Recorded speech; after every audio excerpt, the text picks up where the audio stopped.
আপনারা যে গাছটি দেখছেন সেটি হচ্ছে স্পাইডার প্ল্যান্ট।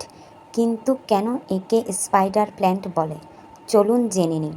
সুন্দর চিকন লম্বা সবুজ সাদা স্ট্রিপযুক্ত গাছগুলো দেখতে অনেকটা মাকড়সার মতো ছড়ানো হয় বলে একে স্পাইডার প্ল্যান্ট বলে। এই গাছটি দেখতে খুব সুন্দর। এটি ঘরের ইনডোর প্ল্যান্ট হিসেবে খুব উপযোগী একটি গাছ। এই গাছের বিভিন্ন নাম রয়েছে। একে অনেকে স্পাইডার আইভি অথবা ইয়ার প্ল্যান্ট, রিবন্ড প্লান্ট নামেও পরিচিত। এর পাতার লম্বা 12 থেকে 18 ইঞ্চি হয়ে থাকে। এর প্রায় 200-র মতো ভ্যারাইটি পাওয়া গেছে। এই গাছের পরিচর্যা কিভাবে করতে হবে? গাছটি কম আলোতে বেঁচে থাকে, তবে বৃদ্ধি খুব ধীরে হয়, কিন্তু উজ্জ্বল পরোক্ষ আলোতে সবচেয়ে ভালো হয়। মাটির উপরে 2 থেকে 5 সেন্টিমিটার শুকিয়ে গেলে তারপর পানি দিতে হবে। অতিরিক্ত পানি দিলে শেকড় পচে যেতে পারে। অতিরিক্ত পানি ও অতিরিক্ত রৌদ্রের কারণে পাতাতে অনেক সময় পোড়া দাগ লেগে যায়। এই গাছের মাঝে অনেক সময় শুকনো পুরনো পাতা থাকে, যেগুলো ছিঁড়ে ফেলে দিতে হবে। এইগুলোর কারণে নতুন পাতা গজাতে সমস্যার সৃষ্টি হয় এবং এই পাতাগুলো ছিঁড়ে ফেলে দিলে নতুন পাতা গজায়।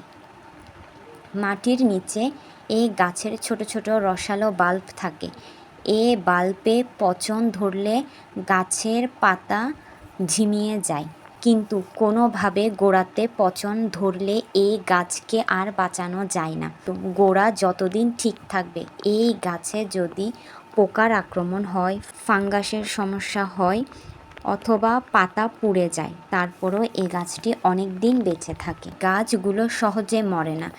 এ গাছের জন্য টব নির্বাচন করার নিয়ম: এমন টব নিতে হবে যেখানে পানি নিষ্কাশন ব্যবস্থা ভালো থাকে।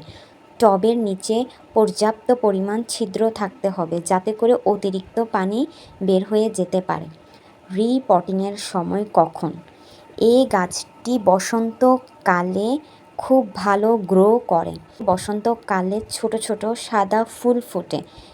বসন্তকালে এই গাছটির জন্য খুব উপযোগী একটি সময়। ওই সময় রিপটিং করলে গাছটি খুব সুন্দর করে বেড়ে ওঠে। এই গাছের জন্য কেমন মাটি প্রয়োজন?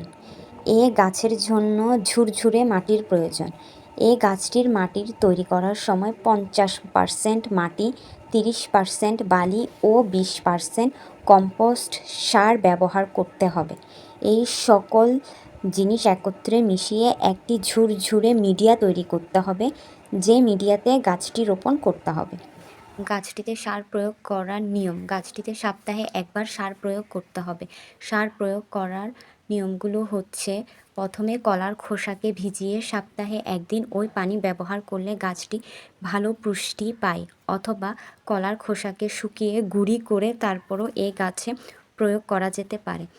ডিমের খোসাকে ভালো করে রোদ্রে শুকিয়ে তারপর সেটিকে ব্লেন্ডার মেশিনে গুঁড়ি করে তারপরে প্রয়োগ করতে হবে। মনে রাখতে হবে, ডিমের খোসাকে মোটেও হাত দিয়ে গুঁড়ি করে গাছে প্রয়োগ করা যাবে না, কারণ মাটিতে ডিমের খোসাগুলো মিশতে চায় না। এই গাছের অনেক গুণাগুণ রয়েছে। বিশেষ করে এটি ঘরের বাতাসে থাকা ফর্মালডিহাইড, টলুইন, জাইলিন ও কার্বন মনোক্সাইডের মতো কিছু রাসায়নিক কমাতে সাহায্য করে। সাধারণত অন্যান্য ইনডোর প্ল্যান্টের তুলনায় এর ক্লোরোফিল বেশি থাকায় এটি ঘরে প্রচুর অক্সিজেন সরবরাহ করে।